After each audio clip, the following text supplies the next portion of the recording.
के लिए अलग अलग जमाने में अलग अलग तरीके से कई बार कोशिश की गई, लेकिन ये ना लंबा और ऐसा घूम कर चला कि उस पर से आज तक अधूरी है।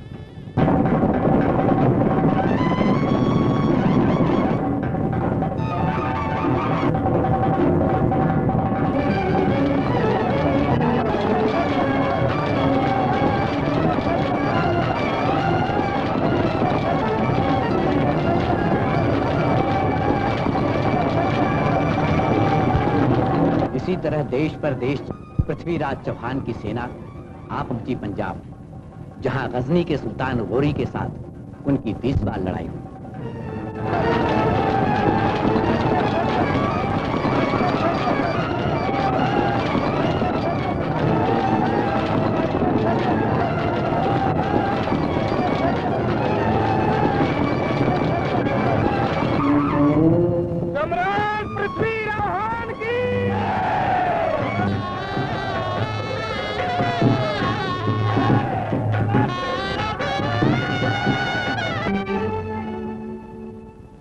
अर्जुन के समान धनुर्धारी, बल में भीम समान, दयावान अभिमान देश के, धन्य धन्य चौहान, जय जय पृथ्वीराज चौहान। पृथ्वीराज चौहान की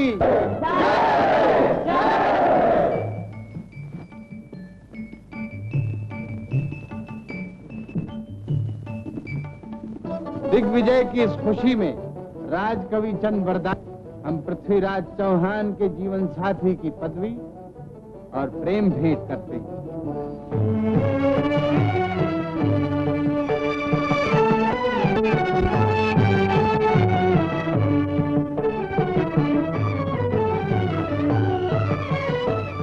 प्रधानमंत्री कैमास को हम अपने साम्राज्य का भी प्रधानमंत्री नियुक्त करते हैं।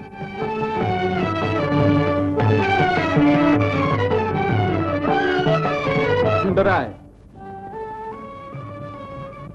सेनापति चामुंडराय को हम अपने साम्राज्य का भी प्रधान सेनापति बनाते हैं और सोने की तलवार भेंट करते हैं।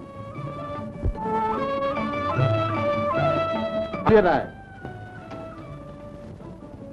कांगड़े के सामंत हाहुल्य राय को हम सामंत महान की पदवी और चांदी की तलवार भेंट करते हैं। गजनी के सुल्तान गौरी को न्याय के लिए उपस्थित किया जाए।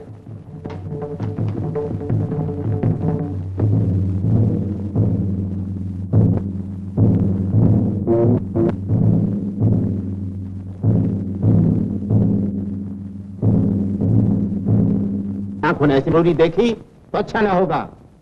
सोने की तलवार देने वाला पृथ्वीराज चौहान तहे की तलवार भी रखता है। अच्छी बात है महाराज, मैं बैठ जाता हूँ, लेकिन मौका मिलने पर हम नहीं छोड़ेंगे। इसके लिए हिंदुस्तान पर आने की जरूरत नहीं, जरूरत है सावधान रहने की और जागते रहने की। हिंदुस्तान कभी हार तो अपने घर के दुश्मनों से हारेगा, बाहर के नहीं। गजनी के सुल्तान गौरी, कहिए आप क्या चाहते हैं? माफी मांगने से अच्छी मौत या मौत से भी बुरी माफी? माफी। हम तीसरी और आखिरी मर्तबा माफी मांगते हैं और कसम खाकर इस बात का वादा। फैला हुआ दामन समेट लो और बांध लो कसकर उसे अपने। तुम्हारी हड्डियों के टुकड़े टुकड़े पर हवा में उड़ जाएं। हम एक बार तुम्हें और माफ करते हैं। लाख लाख शुक्रिया एहसान बान और बहादुर। दलेरी की खुशबू से महकती हुई इस शानदार जमा मर्दी को बेशुमार मुबारकबाद। हिंदुस्तान को आफताब का भी आप जिसके सामने फीका है, सलाम। हमारे सैनिक हिंदुस्तान की सीमा कांगड़े आपको शांति से पहुंचा देंगे। शुक्रिया।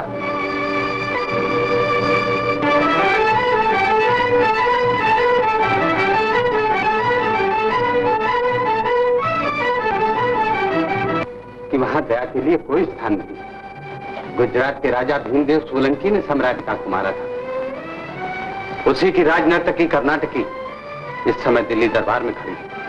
ओ, अपराध स्वीकार है तुम्हें? नहीं महाराज, अपने देश को हारने से जाने के लिए दूसरे देश का भेद लेना अपराध नहीं है। अब मेरे साथ किया गया है। क्या कहा? अपराध तुम्हारे साथ किया गया है? महलों में रहने वाली गुजरात की राजनर्तकी आज भी करण से भी गई गुजरी हो गई है। महाराज, मेरा हाल उस पेड़ के जैसा हो गया है जिसे तूफान ने जड़ मूल से उखाड़कर दूर फेंक दिया। हम समझ गए, तुम हमारी दिग्विजय को तूफान, लेकिन तूफान ने जानबूझकर पेड़ को नहीं उखाड़ा। उसकी चाल ही ऐसी होती है। फिर भी हम इस बात को मंजूर करते, उखड़ा तूफान के कारण। उखड़े हुए पेड़ को हम फिर से लगा देंगे। जो पद और मान सम्मान तुम्हें भीमदेव सोलंकी के यहाँ मिला था, वही पद और उससे ज्यादा मान सम्मान तुम्हें दिल्ली दरबार में मिलेगा। तय करने के लिए सम्राट की आज्ञा चाहता हूँ। स्वीकार? स्वीकार है। नाटकी को सब कुछ दिया जाए, पर उसे राजनर्तकी का पद न दिया जाए। क्यों? क्योंकि जिन राज्यों में राजनर्तकियां होती हैं, वे राज बर्बाद हो जाते हैं। इतिहास में एक नहीं, अनेकों ऐसी गवाहियां भरी पड़ी हैं। क्या आज्ञा चाहती हूँ? आज्ञा है। रूप और कला भगवान की देन है। रूप और कला की पूजा करना भगवान के वरदान की पूजा करना है। राज बर्बाद हुए से उसमें राजों का क्या दोष है? और इतिहास के पन्ने तो इस बात की भी गवाही देते हैं कि जो राज बर्बाद हुए, उन्हें बर्बाद करने में सबसे बड़ा हाथ प्रधानमंत्रियों का ही था।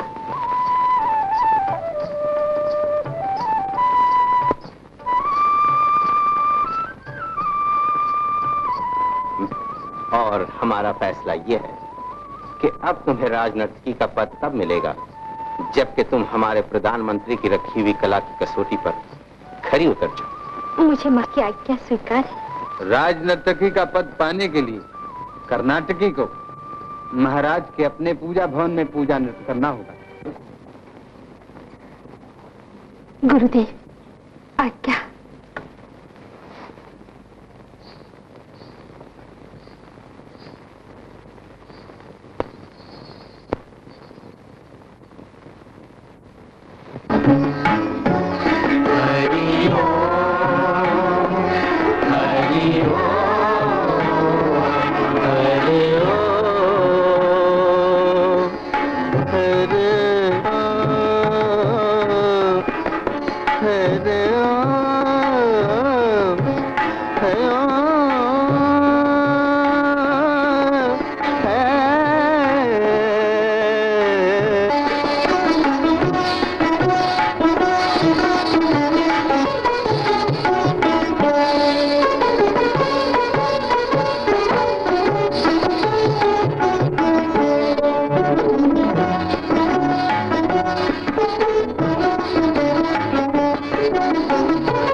गमद निर सारे नि द प म ग प प रे रे सा प प रे रे सा। भारतवर्ष के प्रधानमंत्री कैमास चाणक्य से ज्यादा बुद्धिमान और महान है। अब हम समझे कि पूजा नृत्य कैमास ने हमारे पूजा भवन में क्यों रखा।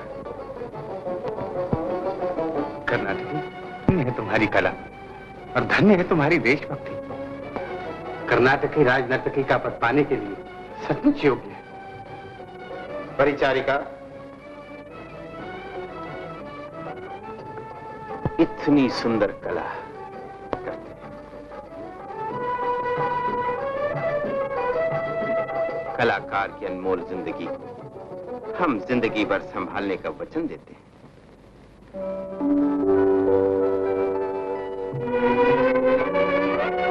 कर्नाटक ने अपने रूप के आगे बड़े बड़े राजा और महाराजाओं को झुकते देखा है, लेकिन कला और कलाकार के पुजारी देवता का दर्शन उसे आज ही मिला है। इसीलिए मैं जिंदगी में सबसे पहली बार अपना घूंघट निकालती हूँ और जिंदगी के लिए अपनी लाज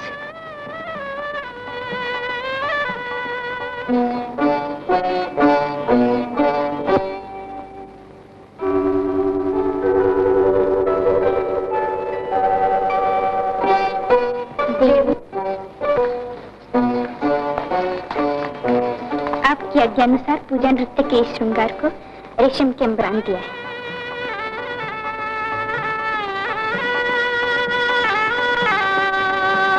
अब इसे बड़े जतन से सब सिंगारों के ऊपर से जाके रख दो। क्या नाम है तुम्हारा? मेरा नाम श्रद्धा और मेरा पूजा। श्रद्धा और पूजा, अच्छी जोड़ी है।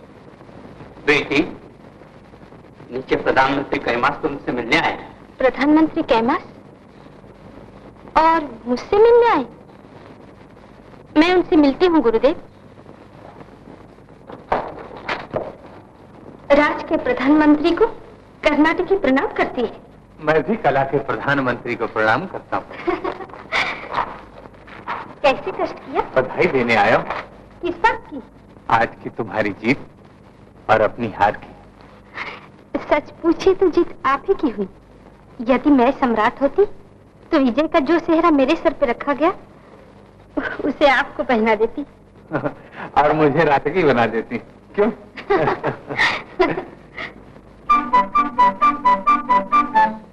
ये चित्र तो बहुत सुंदर है। बचपन में जब मैं नदी किनारे खेला करता था तो अक्सर उन चट्टानों को देखा करता था जो पानी के लाखों थपेड़े खाने के बावजूद भी अपनी जगह पर जमी रहती थी। और उसी दिन से पत्थर की चट्टान बनने की कोशिश करने लगे। क्यों? और कामयाब भी हो पाए। लेकिन तुम्हारी कला की एक ही लहर ने पत्थर की उस चट्टान को जड़ से हिला दिया।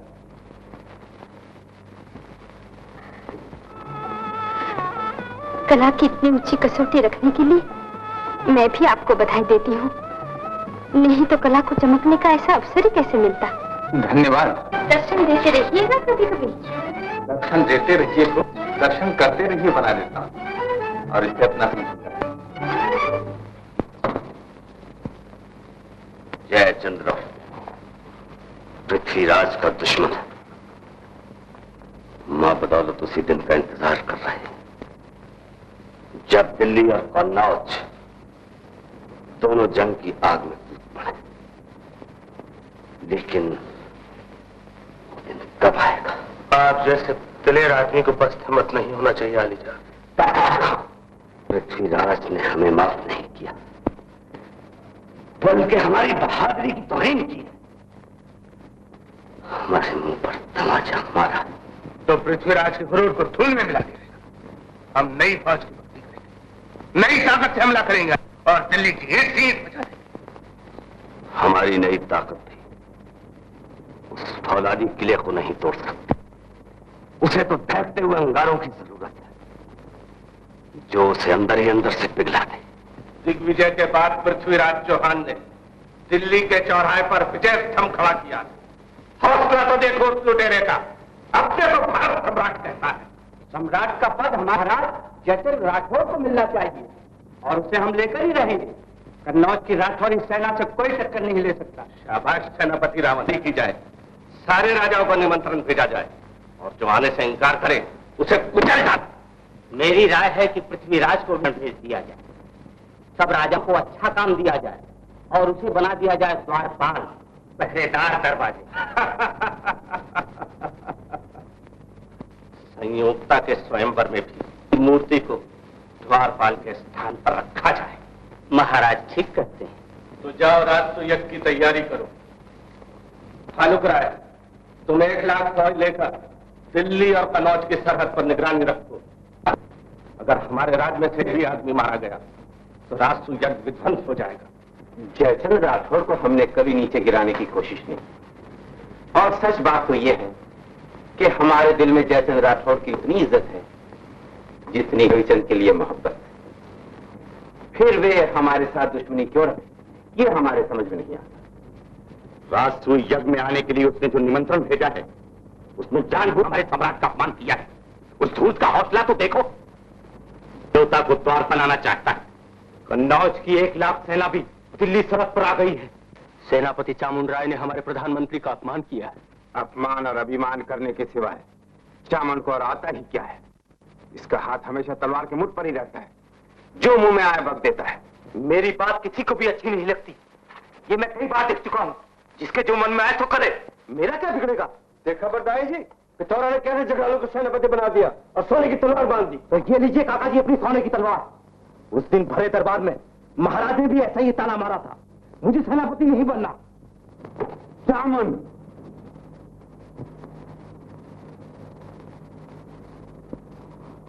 तलवार फिर से बांध लो चामुंड राय, आपस की लड़ाई अच्छी नहीं।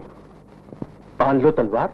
जिस तलवार ने मेरा पानी उतार दिया, अब मैं उसे कभी माथे नहीं चढ़ाऊंगा। ईंट का जवाब पत्थर से देना, यही चामुंड राय का सिद्धांत है। इस सिद्धांत ने ही दुनिया में खून की नदियां बहाई हैं। मैं आज्ञा देता हूं कि तलवार फिर से बांध लो। एक सच नहीं करता। मैं एक सच्चा राजपूत हूं, इसीलिए इस तलवार का अपमान कर रहा हूं। चामुंड, तू बगावत करने पर उतारू हो गया है। आइंदा फिर कभी अपना मुंह मत दिखाना। ये लोगों से ही हार, छोटे सैकड़ों शिकायतें कर सकते हैं, लेकिन बड़ा अपना दुख किससे हो। दिल को इस तरह छोटा न कीजिए महाराज। चामुंड राय आपके साले, और साले बहनों में गाली गलौज का भी नाता होता है। हाँ, कैमास के बारे में हमने जो भी सुना है उसकी सच्चाई के लिए पहले जांच कर ली जाए। हमारी भी यही आगे की बात ही सच।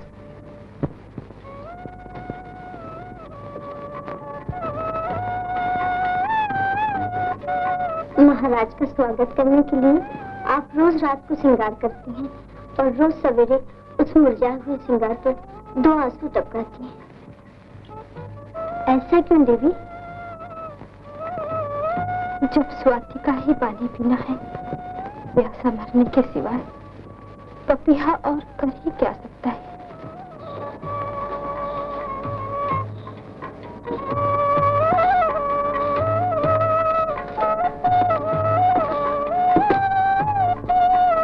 आंखों देखी बात ही सत्य हो सकती है।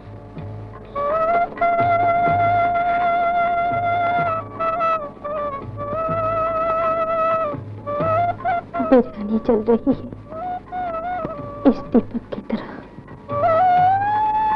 क्या रूप दीपक की इस लौ पर पतंगा चलने कभी नहीं आएगा।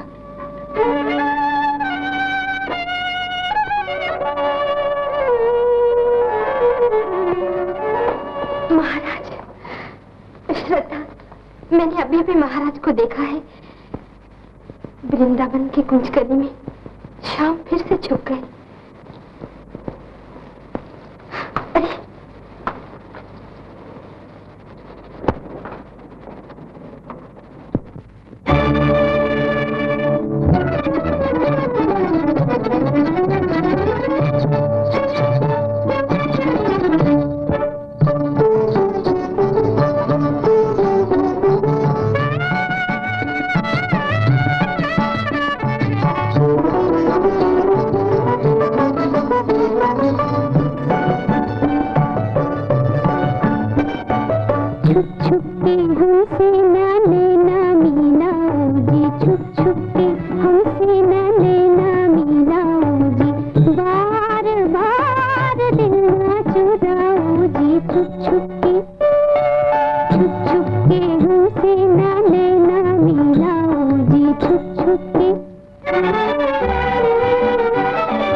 छुप के हमसे ना लेना मिलाओ जी, छुप के हमसे ना लेना मिलाओ जी, बार बार दिल ना चुराओ जी, छुप के।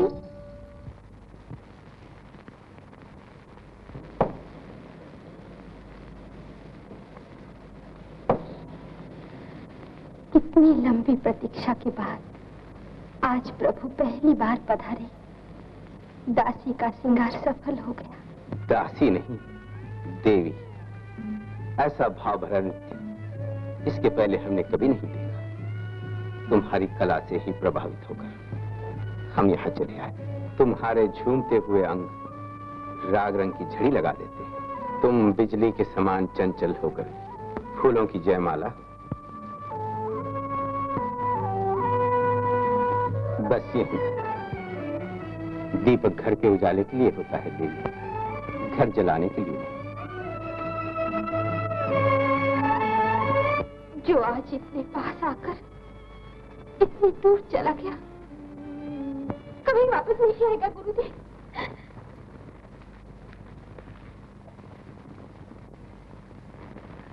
दीपक घर के उजाले के लिए होता है, घर जलाने के लिए नहीं। रात दरबार में है और तुम रात दिन उसके घर के चक्कर काटते रहते हो। किंतु महाराज, मैं किसी बुरे भाव से वहां नहीं जाता। राजकिरी का वहां रोज रोज जाना ही बुरी बात है कैमास। मैं देख रहा हूं, प्रजा का दुख देखने के बजाय तुम अपने सुख के लिए बेचैन रहते हो। मेरा मन ऐसा नहीं है महाराज। तो फिर किसका मन ऐसा है? क्या मैं उस बात को झूठ मान लूं जिसे मेरी आंख, जिसके बारे में छोटे मोटे लोगों में भी है? नहीं महाराज। तो सारे देश में नाम का झंडा गाड़कर बदनामी के रास्ते पर क्यों चल पड़े हो? इसे कौन नहीं जानता कि तुम पृथ्वीराज चौहान के दाहिने हाथ हो। तुम्हारे बदनाम होने से हम पर कलंक नहीं लगा। आइंदा फिर कभी कर्नाटक के यहाँ कदम रखा, तुम मेरे जैसा कोई बुरा न होगा। न्याय का समय आने पर पृथ्वीराज चौहान अपने दाहिने हाथ को भी काटने में संकोच नहीं करेगा।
आइंदा फिर कभी कर्नाटक के यहाँ कदम रखा तो मेरे जैसा कोई बुरा न हो। न्याय का समय आने पर पृथ्वीराज चौहान अपने दाहिने हाथ को भी काटने में संकोच नहीं करेगा। यदि मैं सम्राट होती तो विजय का जो सेहरा मेरे सर पे रखा गया उसे आपको पहना देती। कर्नाटकी, कर्नाटकी, देवी कर्नाटकी। आप और आधी रात के बाद यहाँ? हाँ देवी, तुमसे दूर रहने की शक्ति अब मुझ में नहीं। मैं पागल हो रहा हूँ। तुम्हारे प्रधानमंत्री, आपका पद और आपका गौरव पहाड़ के समान ऊंचा है। अब तो मैं पहाड़ से कूद चुका। जमीन पर गिरने से पहले मुझे अपनी बाहों में समेट लो। कर्नाटक की पृथ्वीराज चौहान को छोड़ने को तैयार नहीं। प्रेम केवल एक बार और किसी एक से किया जा सकता है। कहाँ गया आपका वो ज्ञान जिसने मुझे एक बार राजनर्तकी बनने से रोका था? राजनर्तकी के रूप सागर में डूब गया। मेरा प्रेम स्वीकार कर लो, मेरी प्रार्थना स्वीकार कर लो देवी। आत्महत्या मत कीजिए मंत्री। राजा और प्रजा के साथ विश्वासघात मत कीजिए। चले जाइए यहाँ से। चला जाऊं? बचाओ, छोड़ दो, बचाओ, बचाओ।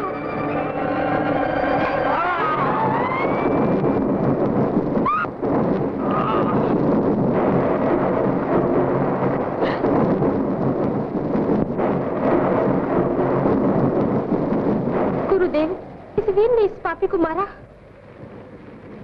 पृथ्वीराज चौहान और कौन मार सकता है?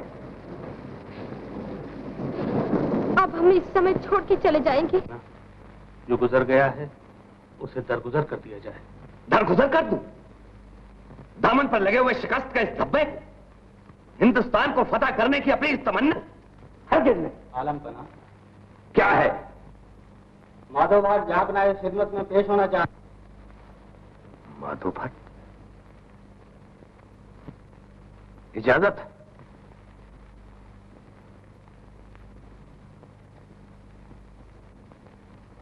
तखलिया।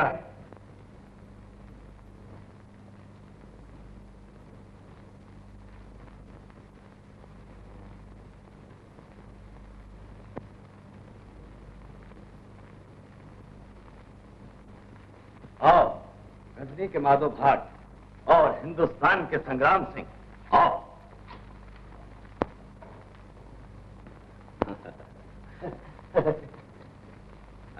कहो, इतना अर्सा हिंदुस्तान रहकर अपने बादशाह के लिए कौन सा तोहफा लाया?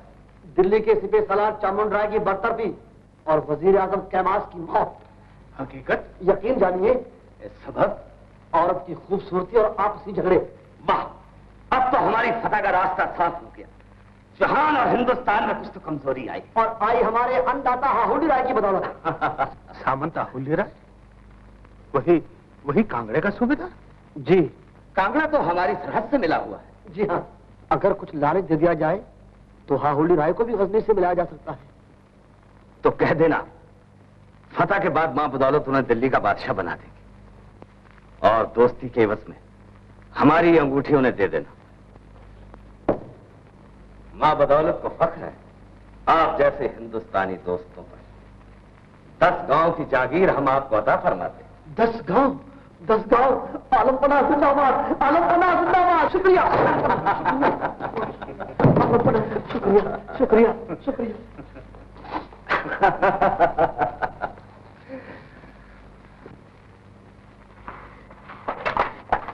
गुरुदेव, गुरुदेव। क्या बात है बेटी? बहुत दिनों के बाद आज तुम प्रसन्न दिखाई दे रही हो। तनिक ठहरी गुरुदेव, पहले द्वार बंद कर लो, फिर बताऊं।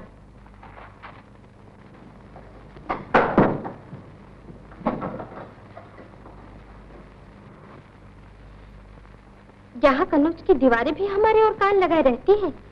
कन्नौज की इस वनवास में अब हम 2 से 3 हो गए। तीसरा कौन बेटी? राजकुमारी संयुक्त अपने सम्राट से प्रेम करती है, और ऐसा प्रेम कि चांद चकोर भी कुछ नहीं। इसी अपराध के लिए जयचंद राठौर ने उसे गंगा के किनारे एक महल में नजरबंद कर रखा है गुरुदेव। लेकिन बेटी, महाराज जयचंद तुम्हें क्या समझते हैं, जानती हो? जानती हूँ। वे समझते हैं मेरे रोम रोम में चौहान के लिए नफरत भरी हुई है। इसीलिए मुझे राजकुमारी को नृत्य गीत सिखाने के लिए नियुक्त किया गया, ताकि मैं उसके हृदय में भी चौहान के लिए नफरत पैदा करूं। तो फिर जयचंद की ये दोनों आशाएं बेकार हैं।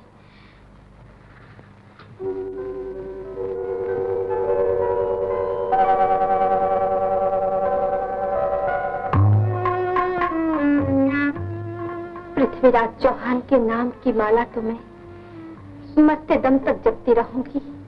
वो मेरे पति ना सही, परमेश्वर तो है। लेकिन बेटी, वो दिल को पहचानने वाला तो हो। राजे महाराजे प्रेम करना क्या जाने, फूल को तोड़ा और सूख कर फेंक दिया। लेकिन यहाँ तो ये बात मुझ पर ही लागू होती है गुरुदेव। कर्नाटकी ने अपने रूप को हमेशा तलवार की धार समझा, जिस पर एक बार टूट पड़ी उसके 2 टुकड़े कर दिए। यही पृथ्वीराज को भी समझा, लेकिन वो था पारस पत्थर जिसने तलवार की धार ही नहीं मोड़ दी,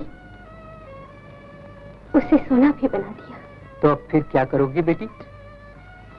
कन्नौज को हराना और दिल्ली को जिताना ही मेरा काम है। और अब तो हमें इस काम में कन्नौज की राजकुमारी की भी सहायता मिल सकती है। कन्नौज की राजकुमारी की ये निराशा मेरी समझ में नहीं आई। आधा फागुन बीत गया, चैत पूर्णिमा के दिन तुम्हारा स्वयंवर है। मनपसंद राजकुमार को अपना जीवन साथी चुन लेना। मैं अपना जीवन साथी पसंद कर चुकी हूँ। सच? किसको?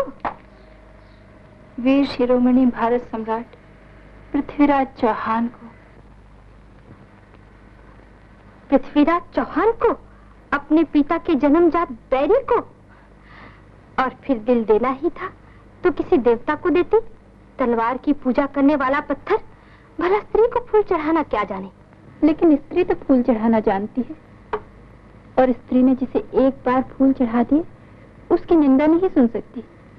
ठीक कहती हो, लेकिन तुम गलत रास्ते पे हो। जो अपने से प्रेम ना करे उससे प्रेम करना प्रेम का अपमान करना है। उधर चौहान जयचंद राठौर के नाम से कांपता है, और इधर खून के नदियां बहे बिना तुम्हारा डोला दिल्ली नहीं पहुंचेगा। मेरी अर्थी तो शमशान पहुंचेगी। तुमसे फिर कहती हूँ कि मैं अपने देवता का अपमान सहन नहीं कर सकती। पास जाने पर तुम्हें मालूम पड़ेगा कि तुम्हारा देवता दानव से भी गया गुजरा है। पृथ्वीराज चौहान जैसा नीलज और नीच आदमी दुनिया में कोई नहीं। उठाई गिरे और चोर से ब्याह करने की वजह तो डूब मरना अच्छा है। बार बार प्रेम करने वाली नर्तकी इस बात को क्या जाने कि प्रेम एक ही बार किया जाता है।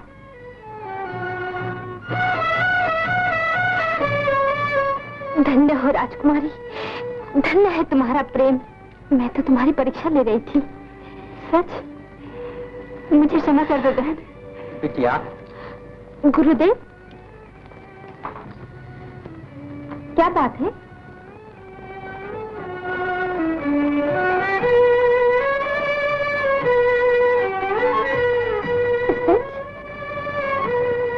अच्छा बिटिया, अब मैं चलता हूँ। नमस्कार राजकुमारी जी।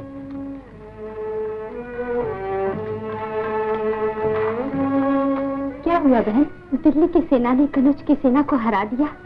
सेनापति भालुक राय मारे गए, यज्ञ विध्वंस हो गया। अच्छा,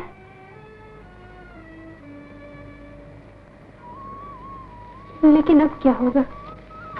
क्या मेरे प्रेम की नाव मझधार में ही डूब जाएगी? मुझे कोई रास्ता नहीं सूझता। रास्ता मैं बताऊंगी। पृथ्वीराज चौहान को पत्र लिखो, उसमें उन्हें पति मानकर अपने आप को समर्पण कर दो।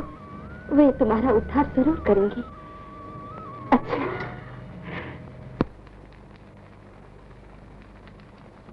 आपको हमने इसलिए बुलाया है कवि मित्र कि जयचंद संयुक्ता का स्वयंवर कर रहे हैं, लेकिन संयुक्ता जिसे अपना पति मान चुकी है उसे ही जयचंद ने निमंत्रण नहीं भेजा। संयुक्ता किसे अपना पति मान चुकी है महाराज? मनोकामना पूर्ण हुई है, करी है कृपा शारदा मां। गज भर छाती जय चंदा की, काया सिंह बरन जो सुहाए। अरे मूछे चाट रही गालों को मूछे चाट रही गालों को त्योरी बदले हो रही जाए। क्या कहना है राजनीति को राजा रामचंद्र शर्मात। अरे दुश्मन के घर से मैं आया स्वागत कियो मित्र की बात। किला बनाया है लोहे का रक्षा करे गंग की धार। अरे क्या मजाल जो प्राण बचाकर पंछी निकल जाए उस पार। चौथे पर कोठे के अंदर बना स्वयंवर ला।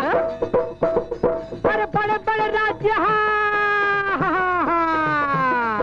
बड़े बड़े राजा चढ़ चढ़ आए देखे किसे मिलत जयमाल।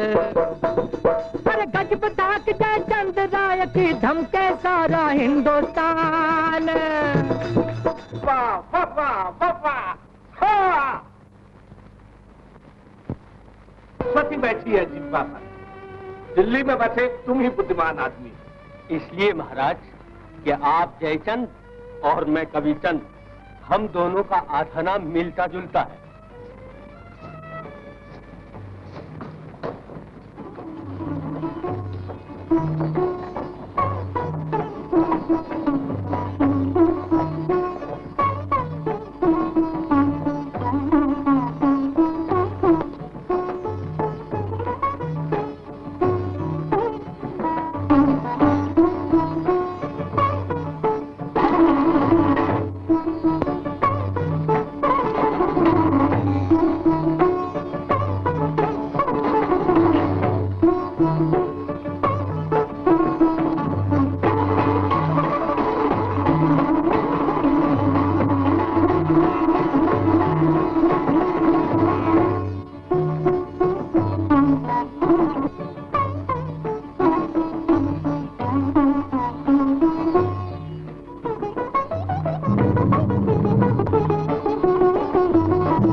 राजागण और प्रजाजन सत्य और परमेश्वर को साक्षी देकर हम इस बात की घोषणा करते हैं कि हमारी प्यारी पुत्री संयोक्ता अपने मनपसंद जिस राजा के गले में जयमाला डालेगी हम उसी के साथ इसका विवाह करेंगे।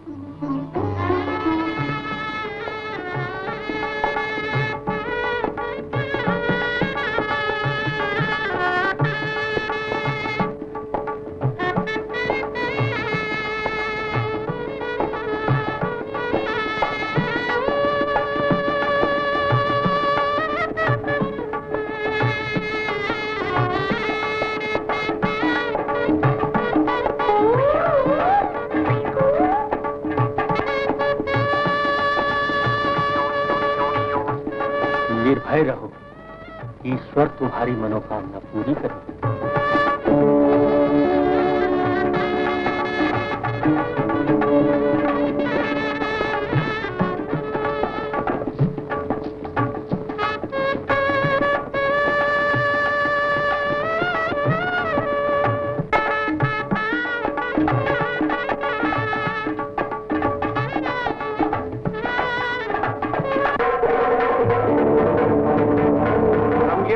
मंजूर नहीं करे तो मूर्ति है। सम्राट की मूर्ति का भी अपमान सहन नहीं कर सकते। क्षत्रियों में तलवार के साथ भी विवाह किया जाता है।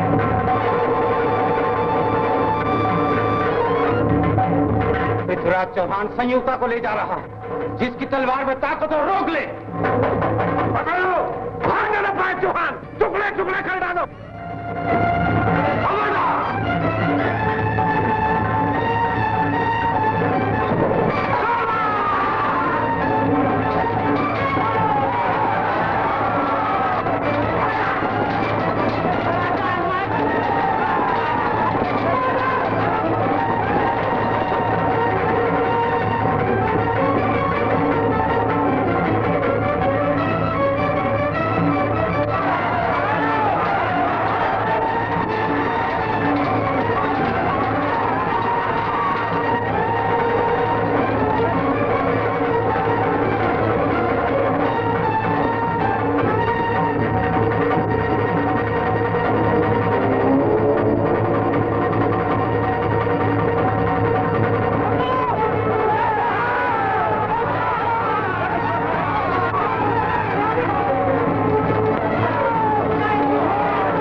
रविचंद को बचाकर बाहर चले आना।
लपटें क्यों उठ रही हैं? महाराज, कन्नौज में जो वीर मारे गए उनकी प्रिया सती हो रही है। एक साथ इतनी विधवाएं जीवित ही चिता में चल रही हैं। अंगूर भरने के लिए मैं पहुंच गया।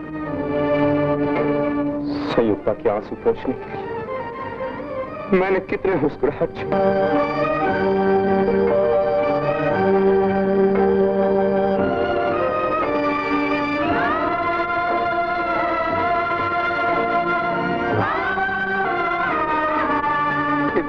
चिनाई नहीं चल रही। पृथ्वीराज चौहान के 1,500 शक्तियां चल रही। दिल्ली के सपूत हिंदुस्तान के पहरेदार चल रहे।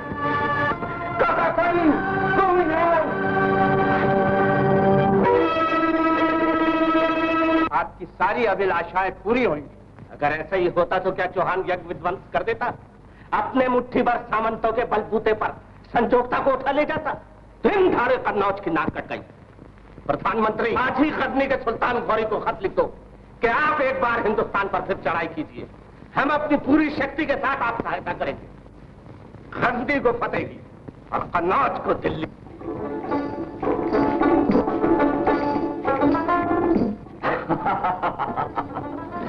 इसे कहते हैं जो बदकिस्मती को बदल दे। जयचंद राठौर को लिख दो कि दिल्ली तुम्हें मुबारक हो, हिंदुस्तान तुम्हें मुबारक हो। मां बदौलत को फतह के सिवा कुछ नहीं चाहिए, और कुछ नहीं चाहिए दातार खान।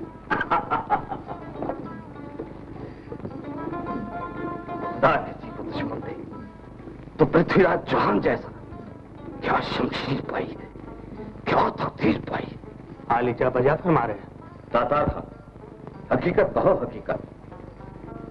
मां बदौलत को कभी कभी यह भी ख्याल आता है कि जिस इंसान की दुश्मनी इतनी मीठी है उसकी दोस्ती कितनी मीठी होगी। मगर अफसोस कि ऐसा हो नहीं सकता, और ऐसा होना भी नहीं चाहिए आलमगीर। इस मर्तबा हम जरूर जीतेंगे। जब तक जयचंद जैसे हिंदुस्तानी हमारी मदद करते रहेंगे तब तक इस मर्तबा तो क्या, हम 1000 बार हिंदुस्तान को फतह कर सकते हैं। हिंदुस्तान की जमीन तो अपने भीतर ही के दलदलों से फट रही है।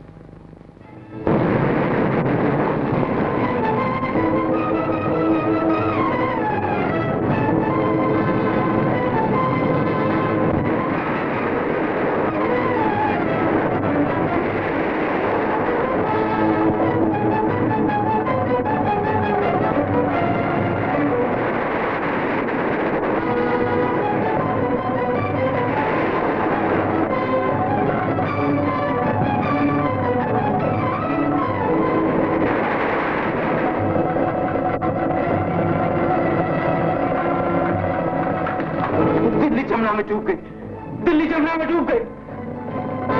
स्वामी,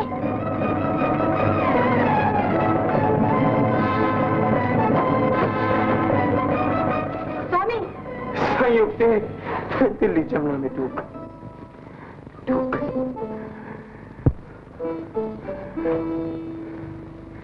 स्वामी ने कोई सपना देखा होगा। दिल्ली को भला कौन डुबो सकता है? देखिए ना, जमुना मैया की शाम सलोनी धारा तो वैसे ही शांत और निर्मल बह रही है। माझी रे हिम्मत ना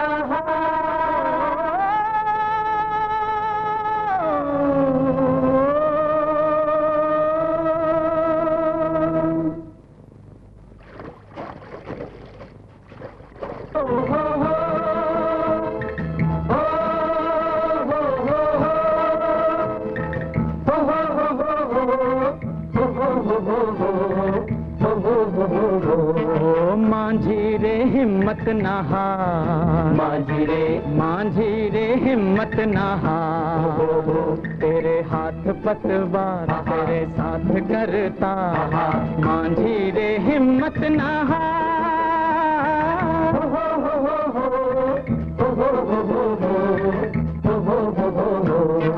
माझी रे हिम्मत नहा माझी रे हिम्मत नहा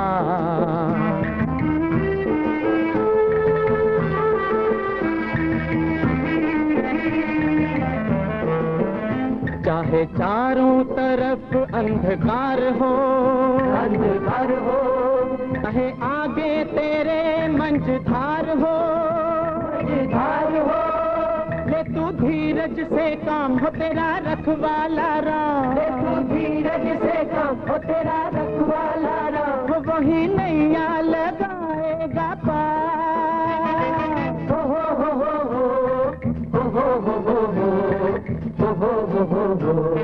माझी रे हिम्मत नहा माझी रे हिम्मत नहा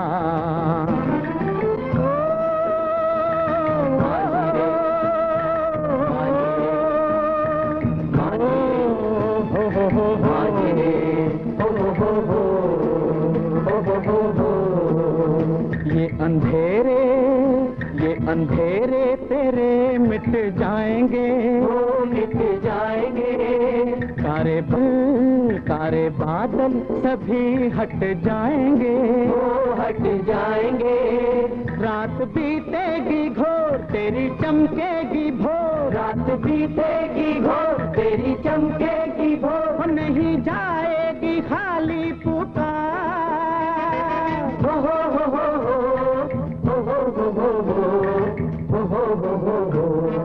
माझी रे हिम्मत नहा माझी रे तेरे हाथ पतवार तेरे साथ करता माझी रे हिम्मत नहा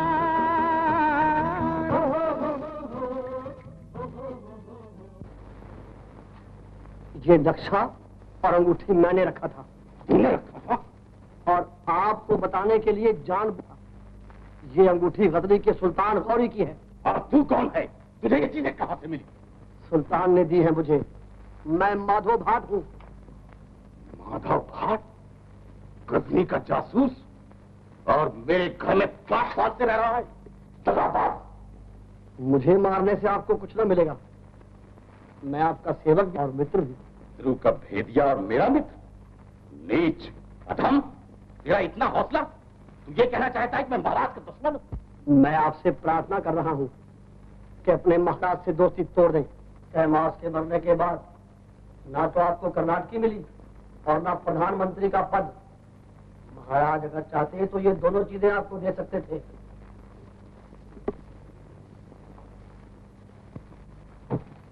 तुझे इससे क्या मतलब?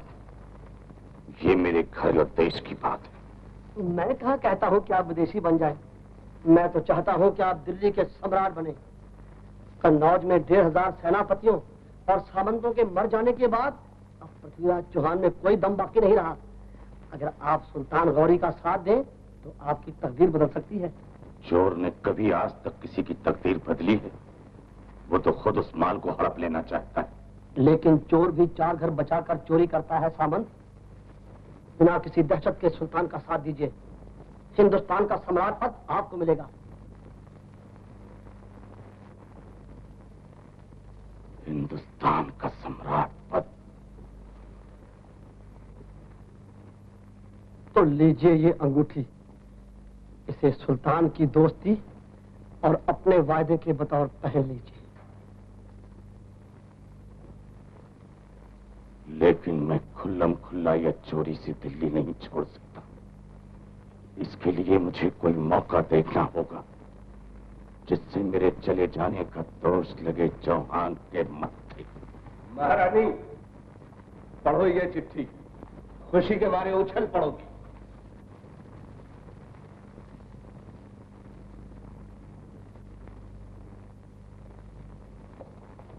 मैंने तो समझा था कोई अच्छी चिट्ठी। कन्नौज के इतिहास में ये सबसे अच्छी चिट्ठी है। गजनी के सुल्तान ने हमारी बात मान ली। अब हम दोनों मिलकर पृथ्वीराज को कुचल डालेंगे। दो क्या? महारानी। महाराज, आज मुझे इस बात की परवाह नहीं कि आप मेरे पति। गजनी को चिट्ठी लिखते समय कन्नौज पर बिजली क्यों नहीं गिर पड़ी? देश को गुलाम और बेटी को विधवा बनाने की बात सोचते समय आपकी छाती क्यों न फट गई? लड़ने का बड़ा हौसला है तो पृथ्वीराज से अकेले क्यों नहीं लड़ते? पृथ्वीराज को तो मैं चुटकी में मसल सकता हूँ। तलवार के एक हाथ से मैं उसके 100 टुकड़े कर सकता हूँ। भाले की नोक पर मैं उसे आसमान में उछाल सकता हूँ। ये तड़क भड़क उस दिन स्वयंवर में कहाँ चली गई थी, जिस दिन कन्नौज की सेना को थाप मारकर चौहान निकल गया था? निकल नहीं गया, तुमने उसे निकाला। ये हमने आज समझा कि हमारे ही घर में हमारे दुश्मन बैठे हैं। और ये समझ में नहीं आया कि हिंदुस्तान के दुश्मन हिंदुस्तान में ही बैठे हैं? चुपचाप बैठ जाइए और जो कुछ भगवान ने दिया है उसी में संतोष मानिए। देश के साथ गद्दारी करके इतिहास में अपने नाम को बदनाम न कीजिए। लोग ठीक कहते हैं, स्त्रियां मूर्ख होती हैं। हमारी फौज निकल चुकी है, बस हमारी देर है।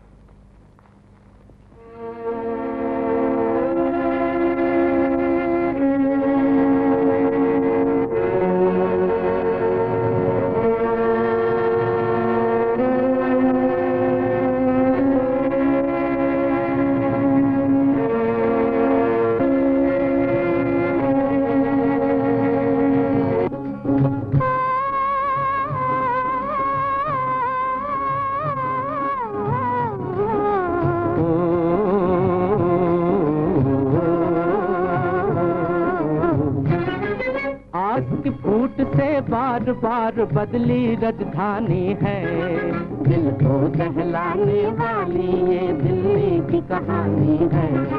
दिल को दहलाने वाली ये दिल्ली की कहानी है।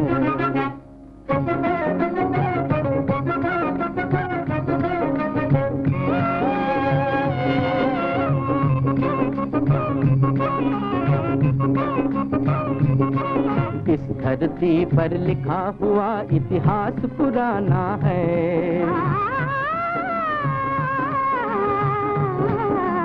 इसके कन कन में पहना के शरिया बाना है। तुम सब इसकी संतान भूल कर आपस का अपमान आज देने तन का बलिदान उठो घड़ियां तूफानी है। दिल को दहलाने वाली ये दिल्ली की कहानी है, दिल को दहलाने वाली ये दिल्ली की कहानी है। 5000 बरस पहले कौरव पांडव आबाद यहाँ आ गए सभी बर्बाद यहाँ। काल का घूमा चक्र विराए बड़े बड़े सम्राट, धूल में मिली फूल से बन के भूल उन सबकी जवानी है। दिल को दहलाने वाली ये दिल्ली की कहानी है, दिल को दहलाने वाली ये दिल्ली की कहानी है।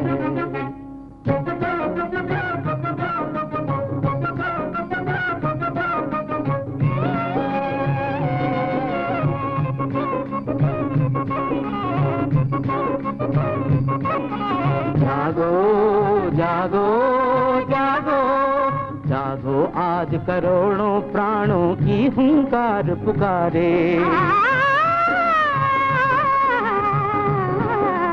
जागो आज तुम्हें रण देवी की तलवार पुकारे। छोड़ दो शब्दों का श्रृंगार, छोड़ दो वाणी की झंकार, हाथ में लो अब तीर्थदार। आज दुनिया देखे इस तन में खून है या के पानी है।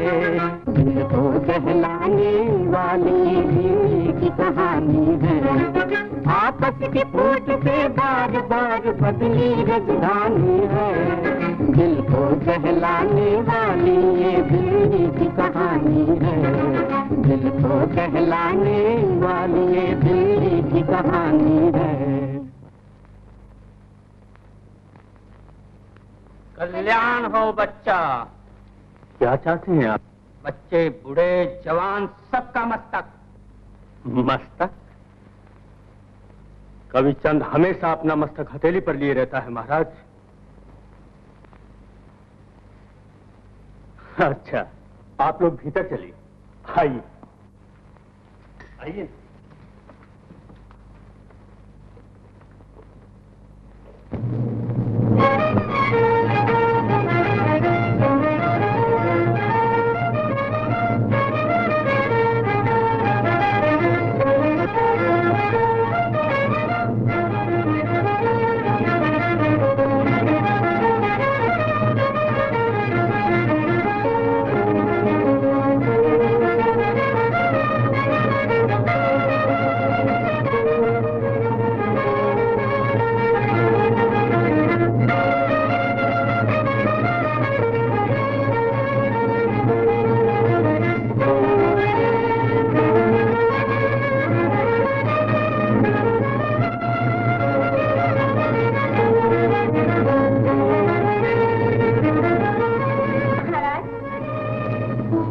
बरदाई आपके चाहते हैं। देखा संयुक्त, अंधी आंख में जानबूझकर किरकिरिया गिरती है। किसी से न मिलने की सौगंध मैंने खा ली, अब मिलने के लिए आधमके हैं मेरे बचपन के साथी कविचंद। मिल लीजिए महाराज, नहीं तो मेरी सौतन रूठ कर चली जाएगी। तुम्हारी सौतन या सौता के लिए मैं देश की सौगंध का अपमान नहीं करूंगा। श्रद्धा, कविचंद से घर जाने के लिए कहो। जो आज्ञा महाराज।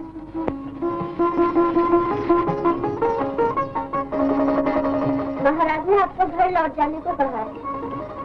घर लौट जाने को कहा है? महाराज इस समय कर क्या रहे हैं? महारानी का चित्र बना रहे हैं। महाराज से निवेदन करो, मैं आता हूँ इसी समय।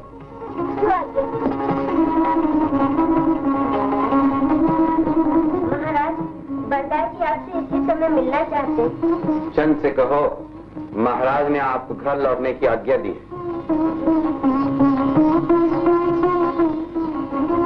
महाराज ने आपको घर लौट जाने की आज्ञा दी है। देखा, बाहर से ही दुत्कार दिया, जैसे हम लोग भूखते जीवन भर सेवा करने का यही फल मिला।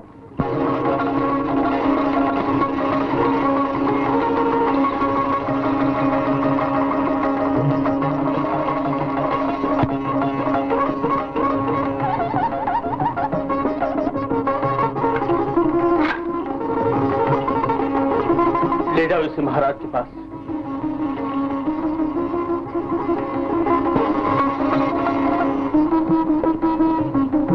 महाराज, बरदाई जी ने ये पत्र दिया है। कविचंद का बन, उनका पत्र मेरी शैया के सरहाने रख दो।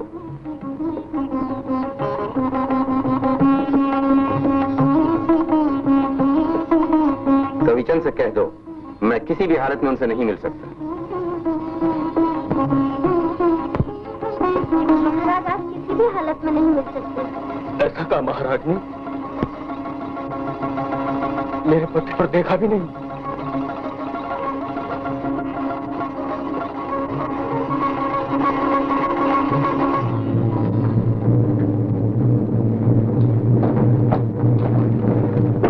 देवाधिदेव, महादेव, अब मैं जीना नहीं चाहता, अब मैं जीना नहीं चाहता प्रभु।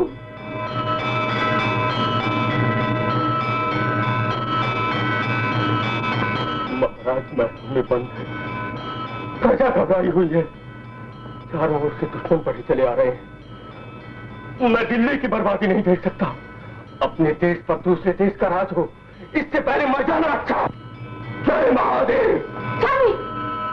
छी छी, आत्महत्या जैसा महापाप और आप कर रहे हैं। ऐसे बेमौत मरने से आपकी वीरता कहाँ गई आपकी? आपदा ने सब कुछ हर लिया है देवी। महाराज ने मिलने से भी इनकार कर दिया। कर्नाट की जिस पत्र को दुश्मन के हाथ से ले आए, मैं उसे दोस्त के हाथ भी न पहुंचा सका। तो आप खुद की तलवार दुश्मनों की गर्दन तक पहुंच सकती है। कन्नौज की अपनी शक्ति की याद कीजिए, अपनी देशभक्ति की याद कीजिए और कुछ ऐसा चमत्कार कर दिखाइए कि दुश्मनों के पग खट्टे हो जाएं। आजादी की इस आखिरी लड़ाई में चौहान की बड़ी जरूरत है देवी। चौहान के शब्द पे भी बाणी हिंदुस्तान को बचा सकते हैं। सूरज के बिना चंद्र कुछ नहीं कर सकता।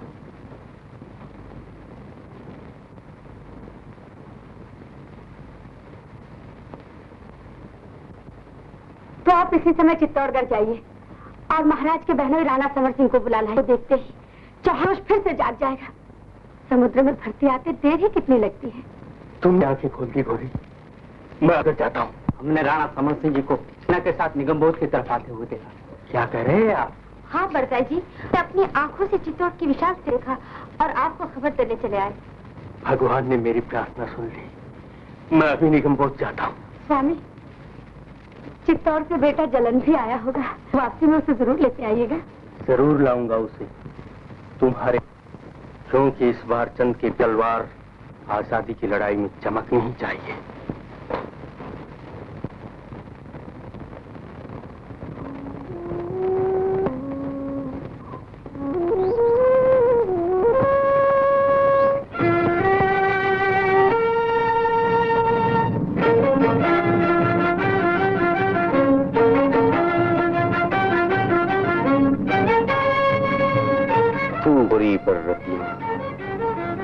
बुरी तकिया चंद बरदाई लिखा और कपड़े पर ऐसी क्या बात हो गई?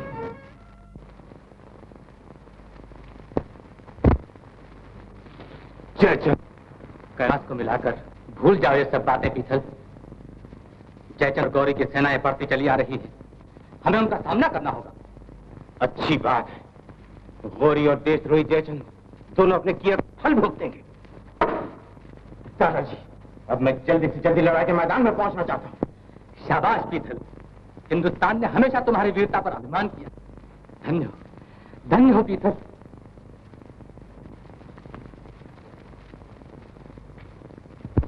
बेटा जलन, जाओ अपनी माँ से आशीर्वाद ले आओ।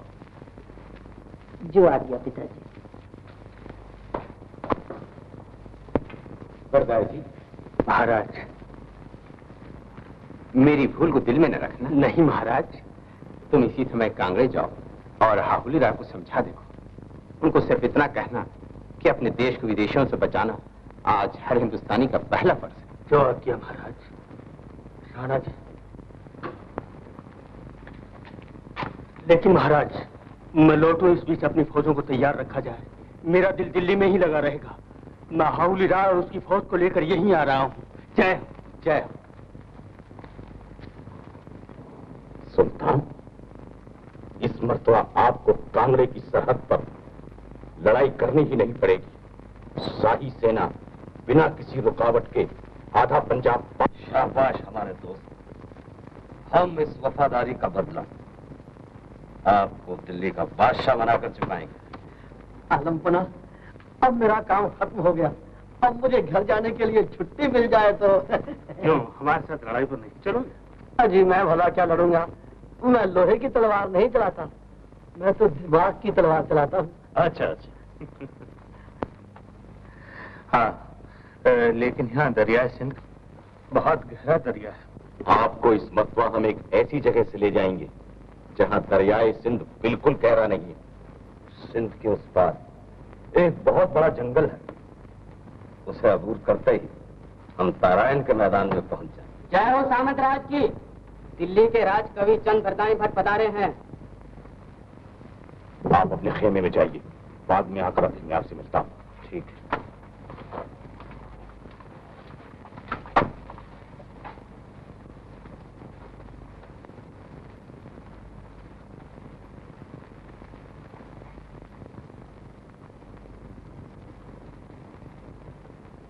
जाओ दिल्ली के राजकवि को ले आओ।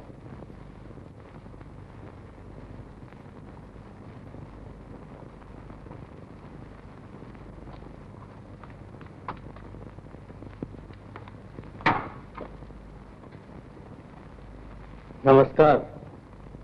नमस्कार, पधारिए। कहिए कैसे आना हुआ? मैं रूठने वाले को मनाने आया हूँ। जयचंद राठौर ने मोहम्मद गौरी को भारत पर हमला करने जाए। अपने घर का हाल तो हम लोग जाने ही हैं। हिंदुस्तान की आजादी पर इसके पहले इतना बड़ा संकट कभी नहीं आया। ये तो महाराज पृथ्वीराज के सोचा। दिल्ली के साथ अब मेरा कोई संबंध नहीं। देश के साथ तो है। अपनी 1 लाख की सेना लेकर राणा समर सिंह दिल्ली पहुंच चुके हैं। 50,000 की सेना आपके पास है। अगर हम कंधे से कंधा मिलाकर लड़ेंगे तो इस बार भी दुश्मनों का मुंह मोड़ देंगे। बड़े शौक से मोड़ दीजिए, लेकिन मैं दूसरों की तरह कुत्ता नहीं हूं जो दुत्कार देने के बाद भी तुम हिलाया करता है। दिल्ली से अब मेरा दिल भर चुका है। मैं वापस कभी नहीं लौटूंगा। लौट चलो आहुति राय, लौट चलो। राणा समर सिंह ने तुम्हें बुलाया है, तुम्हारे सम्राट ने तुम्हें बुलाया है, तुम्हारी जन्मभूमि ने तुम्हें बुलाया है, वतन की आजादी ने तुम्हें बुलाया है। ये लच्छेदार कविता अपने पृथ्वीराज रासों में लिख देना। मेरे पास सुनने के लिए समय नहीं। आहुति राय, ना, ऐसा न कहो। आजादी और गुलामी के ठीक बीचों बीच हम लोग इस समय खड़े हुए हैं। पृथ्वीराज चौहान की हार सारे हिंदुस्तान की हार बन जाएगी। दिल्ली का सिंहासन खाली नहीं रहेगा। सुल्तान की सहायता से मैं बैठूंगा। तो अब फूटे घड़े में पानी भरना बेकार है। लेकिन इतना याद रखो आहुति राय कि दिल्ली का सिंहासन तुम्हारे और जयचंद राठौर जैसे देशद्रोहियों को नहीं मिलेगा। तुम दोनों के माथे पर तो देश को गुलाम बनाने का कलंक लगेगा।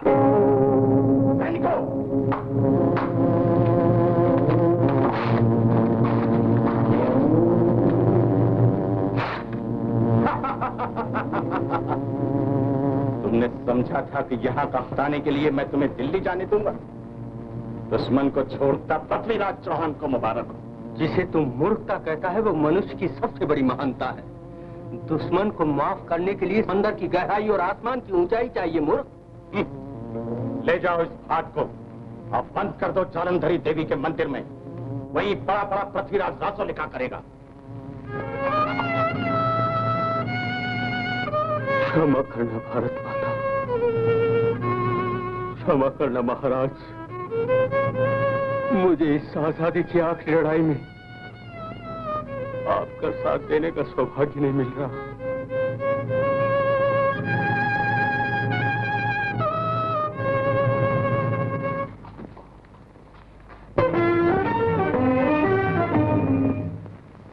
जय हो महाराज की, विजय हो महाराज की।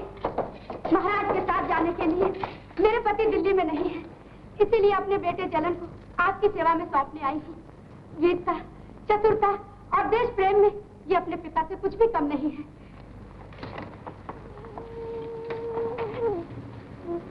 जिस देश में आप जैसी वीर माताएं रहेंगी, उस देश में इंसान तो क्या भगवान भी नहीं जीत सकते।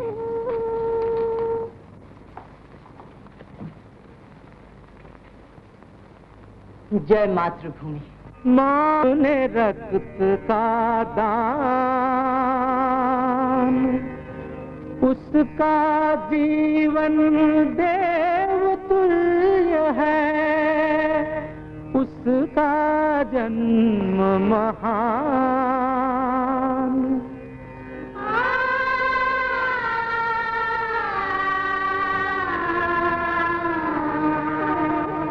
जननी जन्मभूमिश्च स्वर्गादपि गरीयसी।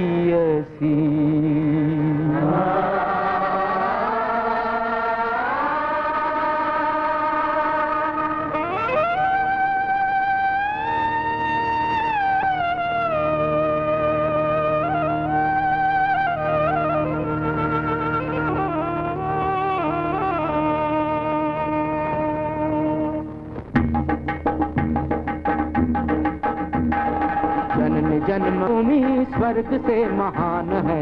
जननी जन्मभूमि स्वर्ग से, ये तन है मन है और प्राण है, तन मन और प्राण है। भूमि स्वर्ग से महान है। जननी जन्मभूमि स्वर्ग से महान है।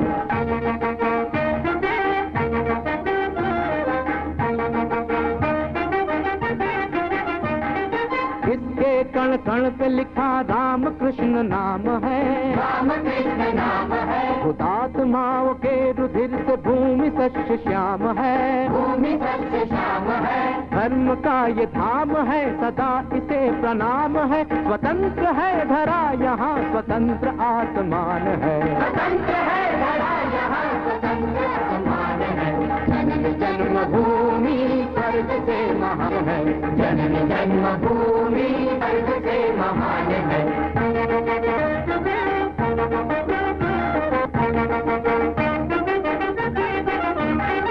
इसकी आन पे अगर जो बात कोई आ पड़े, कोई आ पड़े, इसके सामने के पहाड़ हो खड़े।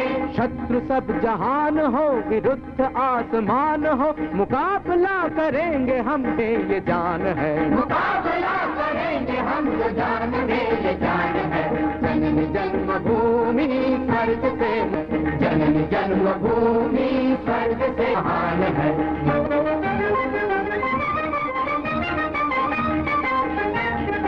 इसकी गोद में हजारों गंगा जमुना झूमती, गंगा जमुनती, इसके पर्वतों की चोटियां गगन को चूमती, चोटियां गगन को चूमती।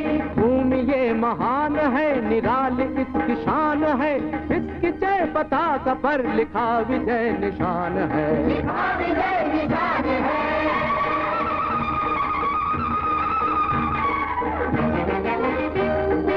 इसकी जय पताका पर लिखा विजय निशान है। जननी जन्मभूमि स्वर्ग से महान है। जननी जन्मभूमि स्वर्ग से महान है। जय मातृभूमि।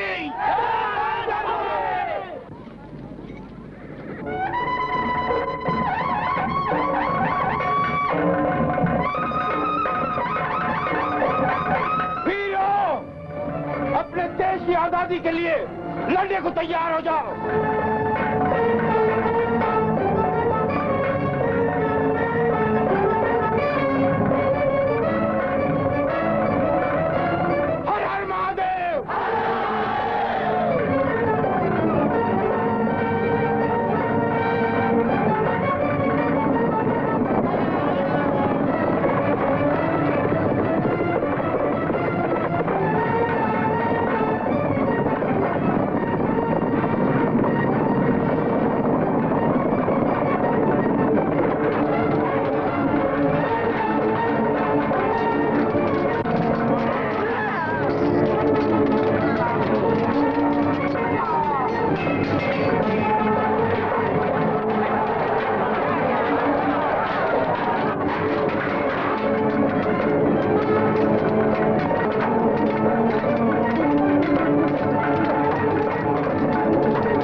ऐसी खौफनाक लड़ाई मैंने अपनी जिंदगी में कभी नहीं देखी।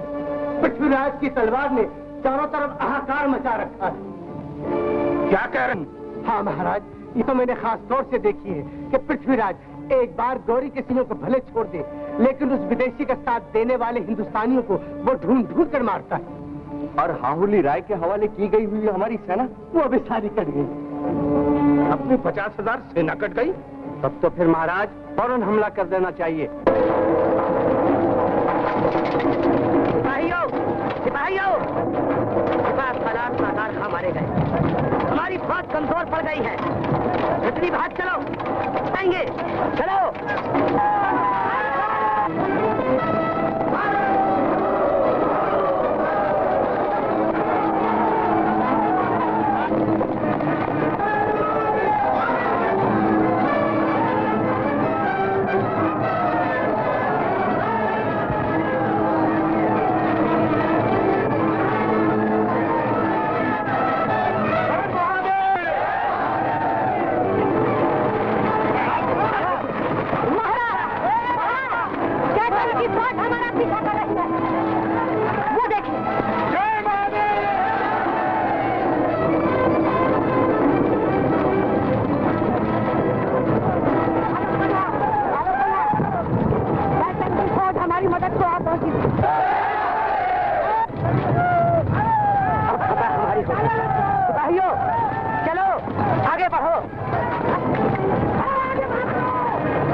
कोई बात नहीं, भारत की इस भूमि पर हमारे पूर्वजों का इतना खून बहा है तो धरती अभी तक लाल है।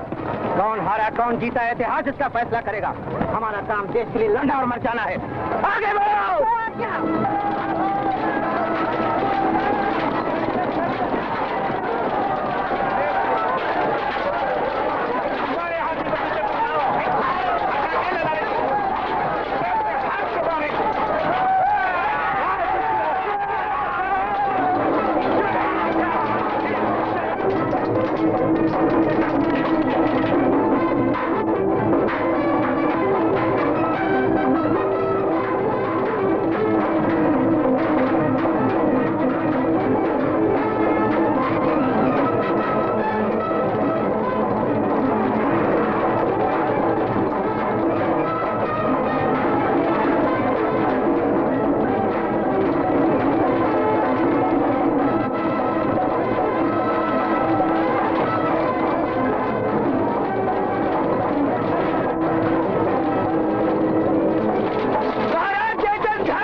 मुझे बचाया।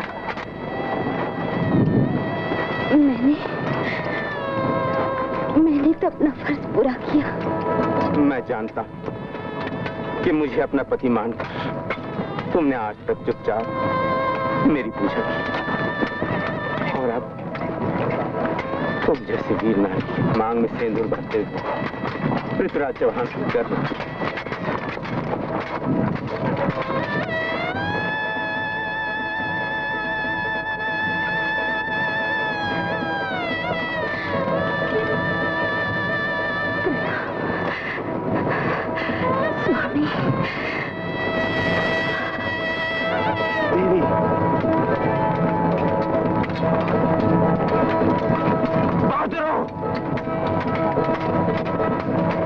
कर्नाटकी का पवित्र शरीर दुश्मनों के हाथ में जाने न पाए।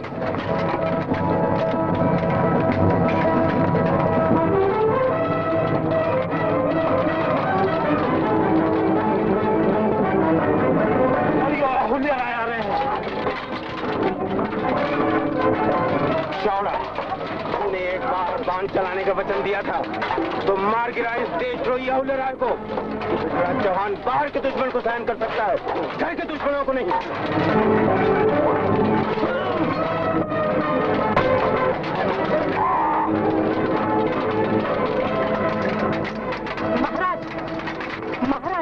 लड़ाई हम जीत गए।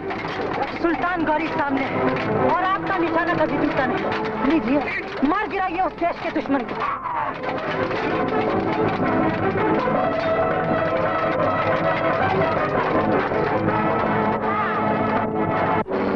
दिन पलटे ओ पलटी घड़ी, पलटी हाथ कमान,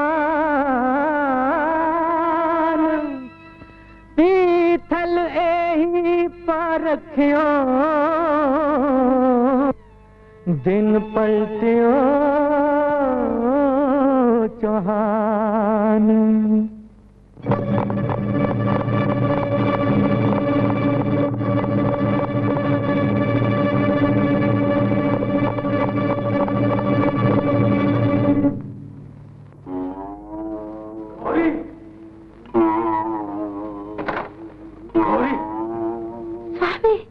पिताजी। गौरी, जालंधरी देवी की कृपा से मंदिर के द्वार अपने आप खुल गए और मैं मुक्त हो गया। देश और दिल्ली सब बर्बाद हो गए स्वामी। अनाथ बच्चों, वृद्धों, उनके सिवा बाकी नहीं बचा। और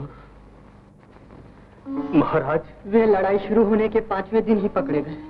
पकड़े गए? तब तो मैं यहाँ नहीं रह सकता, मुझे वहां जाना चाहिए। पृथ्वीराज का सर उसके सामने कभी नहीं झुकेगा।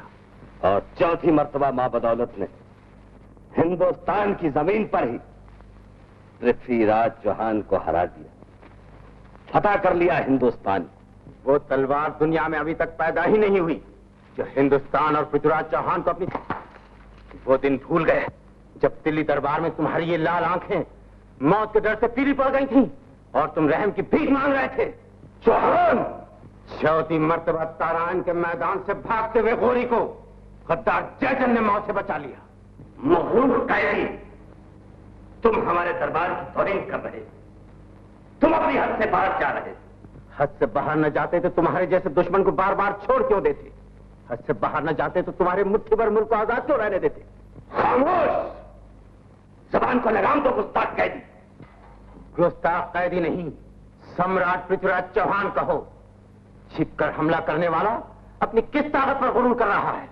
मगरूर हिंदुस्तानी, तुम्हारी इस दीदा दानिस्ता गुस्ताखी को मां बदौलत कभी माफ नहीं कर सकती। माफी देने वाले माफी की उम्मीद नहीं रखते। आलमपना, ऐसे बदमाश की गर्दन फौरन लौटा देनी चाहिए। नहीं, हरगिज नहीं। हम इसे ऐसी कड़ी से कड़ी सजा देंगे जो तवारीख में मिसाल बनकर रह जाएगी। सबसे पहले इसकी आंखें निकलवा दो। ले जाओ उसे। हमारी आंखें फुड़वाकर तुम तवारीख की आंखों में धूल नहीं झोंक सकते, अपनी हार को जीत में बदल नहीं सकते।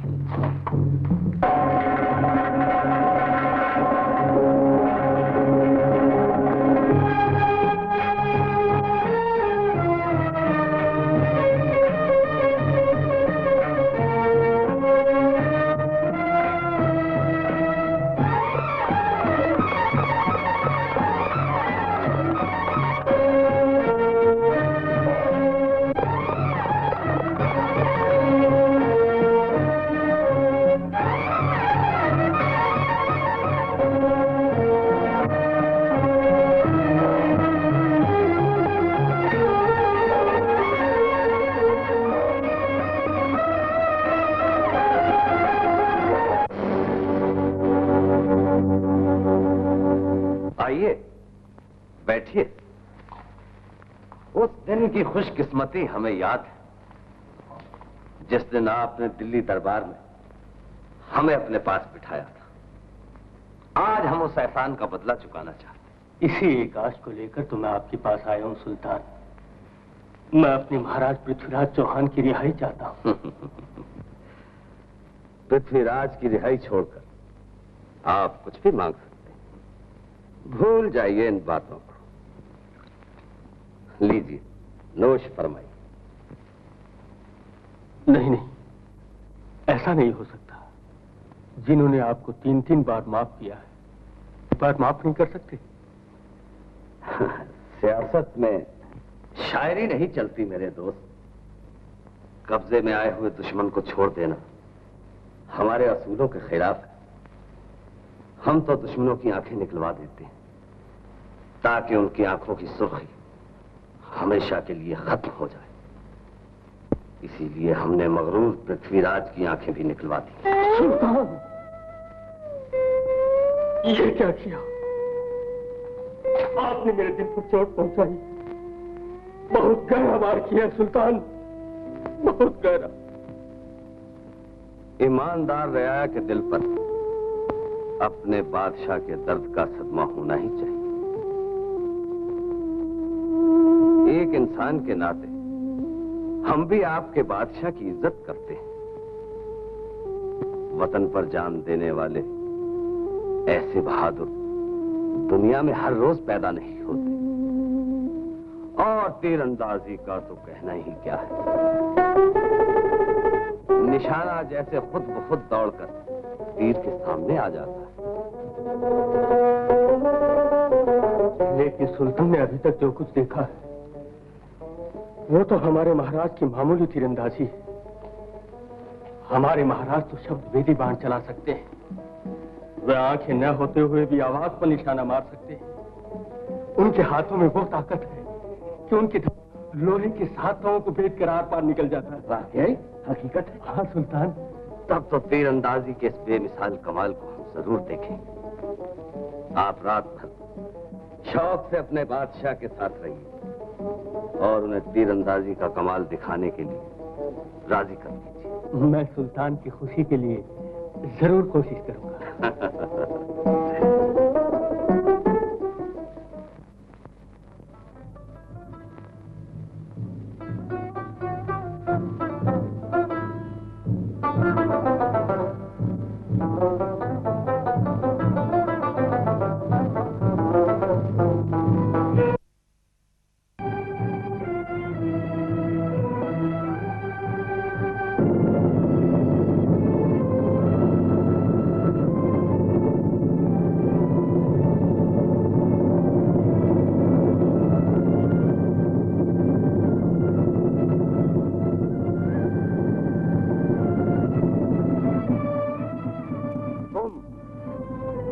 पर आवाज करने के लिए तैयार रहो।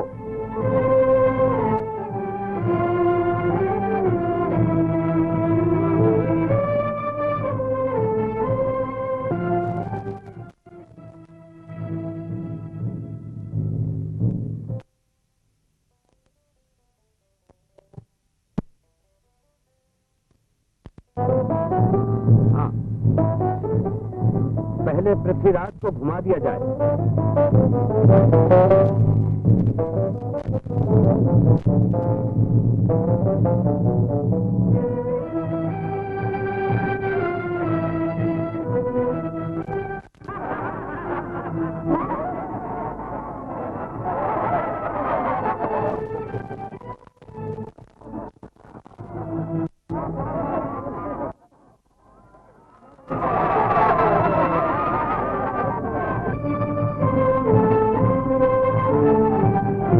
नहीं जहान नहीं।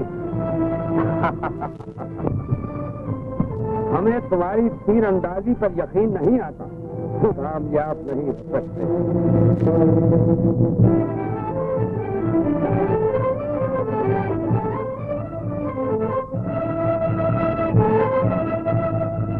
हाँ तो सुल्तान, अब हमारे महाराज का करिश्मा देखिए। 4 बांस 20 गज अंगुल अष्ट प्रमचू के चौहान।